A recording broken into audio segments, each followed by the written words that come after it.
Hey there, Terry here. Just a quick announcement that if you like giving voice to depression, you might also like my new podcast, Recoverable. On it, I will be asking experts the top 10 most searched questions about different addictions and mental health conditions and therapies. Look for Recoverable wherever you get your podcasts.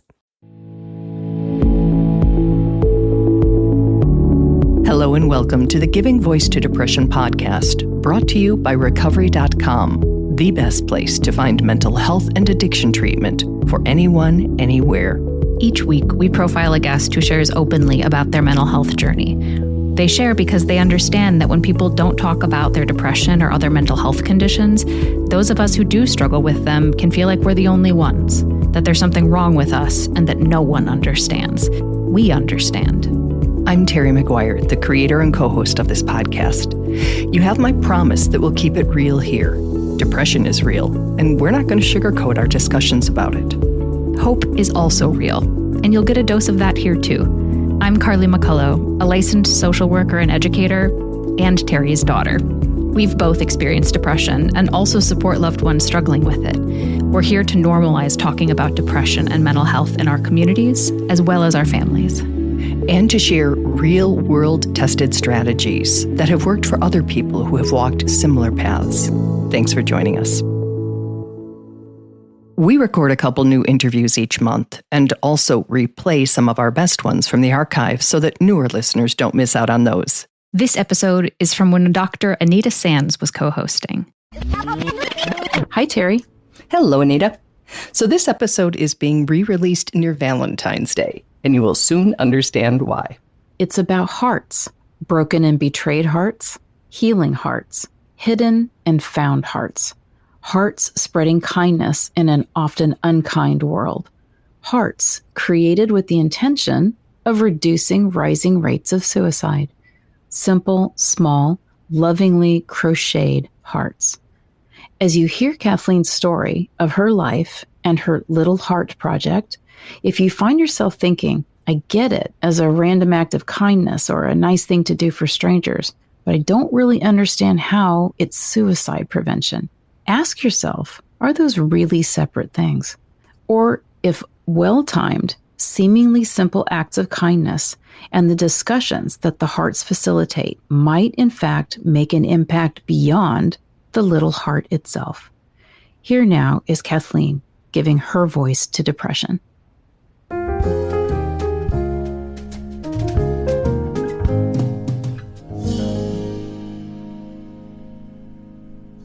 Unlike the majority of our guests who believe they had depression for years or decades before realizing it, Kathleen's mental health journey is different. She had never experienced depression until, when nearing 50, her family went through a traumatic event that rocked and divided it. We're choosing to leave out the details since they're personal, and since it's their effects that the rest of us are most likely to relate to anyway. And eventually, after a month, the charges were dismissed, which means in the courts it's as if it never happened, but it did happen. And it left me with depression, anxiety, complex PTSD, and suicidality. And I went into therapy right away and tried some medications. For 8 years, Kathleen was in depression's grips. And how do you describe that time? There was a lot of nothing. I wasn't fortunate, like when you hear celebrities say, oh, I just, had this meltdown and I just checked out of life for a year. Well, most human beings don't have that luxury because we have to pay our bills, so I continued going to work, cried a million tears in the bathroom, and then you wipe your face off and go back to work. And I do have FMLA, intermittent FMLA, so I've been able to take some time. I've had that for a few years, so when I need a little time, I can take that. It's still hard, though, because there's still stigma around that, but the law's on my side there. FMLA, by the way, is the Family and Medical Leave Act, which provides certain employees up to 12 weeks of unpaid job-protected leave per year with their health benefits intact. So in the beginning, it was just me lying on the sofa, just crying a lot. Just hopeless, like no future. I used to wear these bracelets on my wrist that I don't know if you can include this in your podcast or not, but what they said to me was in Morse code, stop being surprised, people suck. Because people do suck in this world. And my problem was that I was continually surprised by that. And I think when you're depressed, you see more of that because that's your focus. And I'm learning now to shift, just a little bit. Can you turn just a little bit away from that and towards something good? In 2021, Kathleen's therapist showed her a small yarn heart from the Peyton Heart Project in Texas. She didn't show it to me to say, like, hey, get off your butt and do something. She was saying, just showing, because she knew I crocheted. She also likely knew the value of having a hobby that provides distraction and the protective power of believing your life has purpose when depression constantly tries to convince us it doesn't. So she would give me the yarn and tell me what to do. And it was enjoyable. It's just mindful. It's just enjoyable to do for me. And so I started thinking, what would it take to do this? And so we launched in April, and it's just exploded. It is called the Little Heart Project. The project is taking small knit or crocheted hearts, and then there's a tag of encouragement attached, and you just leave them wherever you go. Leave one if you're buying shampoo at Target, you just leave one there. Or if you're getting apples at the grocery store, you just leave one there for someone to find as a random act of kindness. And maybe it helps them feel better in the moment. Maybe it is someone who's depressed. And on the back of the tag is all of our contact information if they would need more. And on our website, there's resources that can connect you with people to get you help if you need that. And Kathleen says at first she thought that was the value. Cute, colorful hearts with positive messages attached, left in public spaces, a way to brighten a stranger's day. But she says it's so much more than that. And I think that's the power of this, is the people that make the hearts are touched, the people who place the hearts are touched, and the people who find the hearts are touched. And it's those people that are making them that other people are seeing them make them. And, oh, what's that? And what is that about? And then it's talking about mental health. It's talking about suicide and letting people know that that's okay to do and that we should do that. It's a very gentle entry point. Yes. It's literally a tiny 2-inch, cute little crocheted heart. And that is so much less scary than so many of the other catalysts for a conversation about suicide or mental health, far away from that crisis state. Yep. And it's something tangible for people to have. I've heard many people say, I hung mine on the mirror in my car. I met a lady at one event and she said, I found one of your hearts several months ago and I have it in my bedroom. And I read it every day, and it helps me every day. I hear a few stories like that, and I know there's many, many, many, many, many more. And that's really the point. It's about helping. Absolutely. And you must have been, I assume, incredibly intentional choosing the messaging. So tell me some of the messages and what you were thinking when you chose those versus have a nice day. Right. None of them say that because that is not helpful. Yeah, I agree. So I was very intentional, and I spent that 9 months as part of the planning process collecting. And there's 144 different sayings, and they're all helpful to me. And so I want to believe they're helpful to other people too. Tell me a couple of your favorites. Tell me some that you think would have resonated with you. I got to pull them up and look at them. Okay. I'm not that great at self-compassion. Yeah, lots of us aren't. I'm actually terrible at it. So a lot of the notes are geared toward that. The first one I looked at, what would it sound like to extend compassion to yourself? So as I was choosing what would go on the tags, I'm thinking, like, if someone picked this up, what would be a message they might need to hear? And, remind them that they matter. To take care of themselves, too. At this point in our discussion, Kathleen's husband, Larry, who has tied the message tags on thousands of her hearts, hands her a stack of them. He's got some ready to go here. Let's see here. You don't have to be happy all the time. I think that's a really big misnomer, that people think others are just happy all the time, because no one is. We're human beings. There's ups and there's downs. A simple one that just says you are loved. Just as simple as that. Simple and profound. Probably one of my favorites, okay to not be okay. Mm-hmm. And that's part of not acting on your suicidal thoughts, is knowing that it's okay to not be okay, as long as you know a way to get out. And believe there's an out. When you get, this is a good one too. When you get tired, learn to rest, not quit. You're stronger than you think. I picked them all, so I think they're all amazing. Kathleen is very clear on the fact she would not have been able to do the work involved with the Little Heart Project if she had not first done the slow and hard work of getting herself in a better place mentally. That included ketamine therapy. You can't just walk into an office and get it. You have to have tried many medications, many years of therapists. Nothing is working. Nothing's helping. And so that's where I was, treatment resistant. Like, what can help? My husband and I watched every YouTube video we could. We read everything we could about it. And it's very expensive, and it's not covered by insurance. And we're not wealthy people. And my husband said, I think we just need to try it. We have to try something, because nothing else was working. And I wasn't really getting better. My therapist tells me now that after the first infusion, she noticed a difference. She noticed more flexibility in thinking, is what she calls it. So that was all of September I had those. I didn't notice a difference until December, when I found myself listening to Christmas music for the first time in 8 years. So Kathleen asked herself if anything else had changed, and she realized a huge difference. I'm not thinking about killing myself all day long. Well, that's different. I've got this full toolbox from 9 years of therapy, but for many years I didn't have access to it. And now, usually I do. If I can't find the access, my therapist gently reminds me of how to get back there. And what are some of the things in your toolbox? Some of the things that can help me shift are music, certain types of music. It depends on what I need. I'm learning to listen to my body more. Do I need to move? Do I need to go for a walk?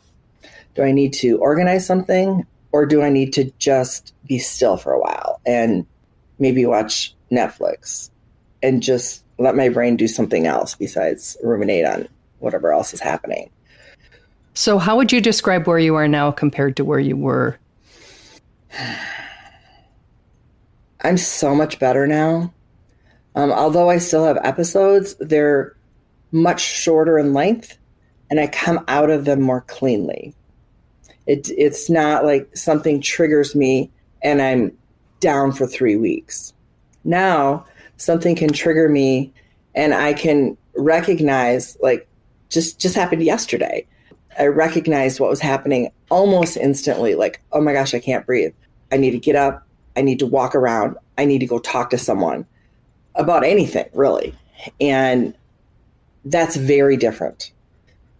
Having hope again herself makes it possible for her to offer it to others. Her project has led to speaking engagements and other opportunities. Like, I could have never dreamt that I would speak to rooms full of people and share my story and talk about the project. And people, after I talk, they're wanting to share their story with me because they see me as someone safe. I had a 75-year-old woman tell me that she's hurt herself her whole life and she's never told a soul before. And that's how healing happens, is we talk about it. Because not talking about depression, not talking about suicide, just gives it power and it grows. And when we talk about it, we reduce the stigma, we take away the shame, and that's how healing happens. And that's why we're doing this episode, because Kathleen's little hearts are a catalyst to huge and much-needed conversations. She shares one example. One of the stories that was just shared with me, I'm going to read it if that's okay. Please. So I don't mix up the names, because I changed the names in it. Okay. So this is a story about my coworker, I'll call her Samantha, and her cousin, whom I'll call Andrea. Over the past 6 or so months, Andrea has heard Samantha talk about mental health and suicide and how it's okay to talk about it. Andrea called Samantha last week at 10:30 at night and told her that she was feeling suicidal. Samantha immediately invited Andrea over to her home, and they drank coffee, played cards, and talked. Talking about suicidal thoughts takes away some of its power. All of this was made possible by Samantha placing hearts and Andrea witnessing this and knowing Samantha was a safe person to talk to. I think this is a pretty big deal, and it made me cry to hear how our little hearts facilitated this late night rescue mission. It can happen. Anything safe and positive can open a door if and when the person on the other side is in a place where they can walk through it. Kathleen, would it have helped you in depression's grips had you found one and read the message? Would you have been able to accept that? I know that the right answer would be yes. I know, but we're being real here. But for me, it wouldn't. For me, it would not have. Yeah. Because my therapist talks about how there's always been 0.01% of hope. That's not much, right? And it wasn't enough for me to be able to pick up a heart and say, the good things in life are better with you. No. Like for me personally, it wouldn't have, but I know that it is for a lot of people. So if you found one, when you were in a place where it wouldn't have resonated with you, would you have kept it and given it to someone else? Would you have just left it there? What would you have done? I would have left it there more than likely, because I was so sick, and honestly, I didn't go anywhere. Like I wasn't at Target for 8 years. Right. So I wasn't any place where you could have found one. And that's okay too. I mean, everybody's journey is different. Everybody's path looks different. Everybody's healing looks different. And if the heart's not for you, then it's not for you. It's for the next person. Mm-hmm. And hopefully there's somebody in your life that can help you hang on to that 0.01%, even if you don't want to. There's tons of times I didn't want, like, oh my gosh, I couldn't even count how many times I didn't want to have hope. And because hope is disappointing. Hope is hoping for something better. And there's just a lot of icky in the world. That's really where I'm at now, is that I can recognize that. I can recognize all the awful things. I can't stop the war in Ukraine. I can't stop the craziness with politics. I can't stop every suicide. And so my focus now is, instead of I can't, it's what can I do? Well, I can do this. I can make hearts. It feels so much better to figure out, what can I do? Instead of I can't this and I can't this and I can't. What can you do? And everybody can do something.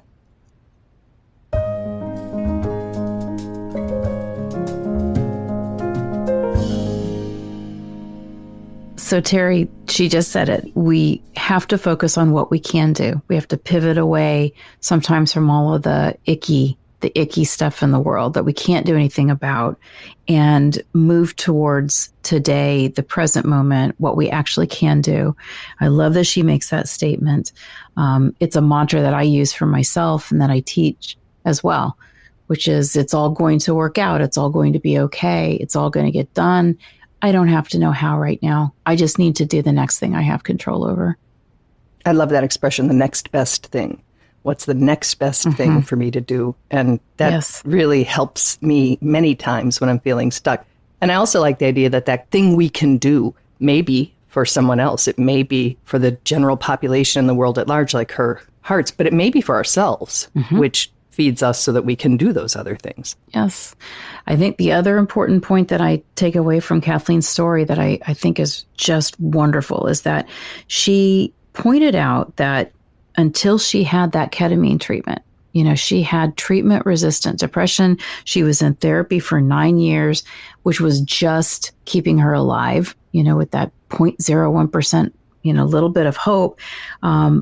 But until she had the breakthrough, the thing that actually kind of began to lift her depression, she had 9 years of information and tools that she had in her toolkit, but she couldn't use them until then.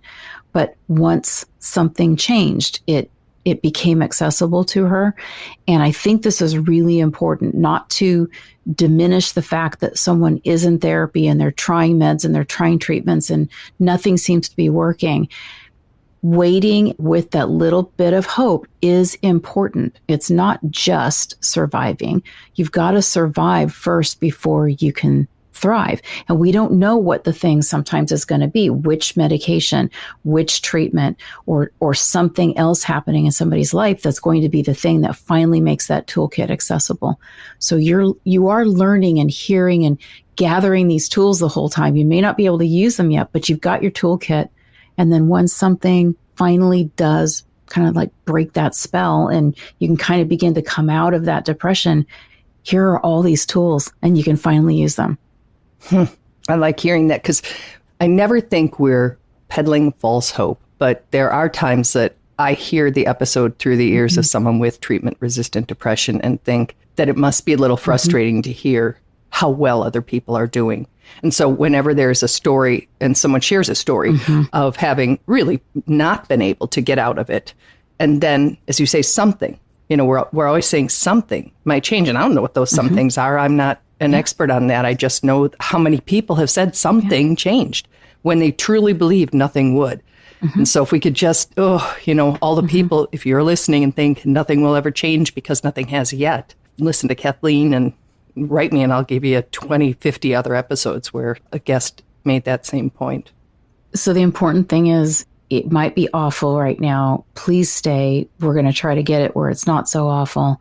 And there is hope that, again, that something is going to happen. Something will become effective. Something will come along that is effective. Something just will shift. And you want to stay. You want to be around for that to happen. And then be able to thrive, not just to survive. Nice.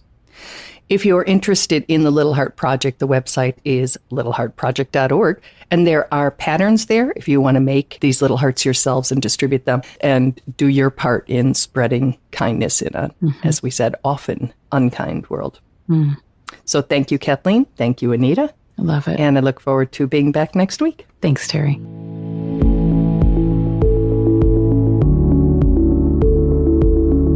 We really hope that this discussion helps give some language or context to your own depression or ideas for how to support someone else in your life living with it.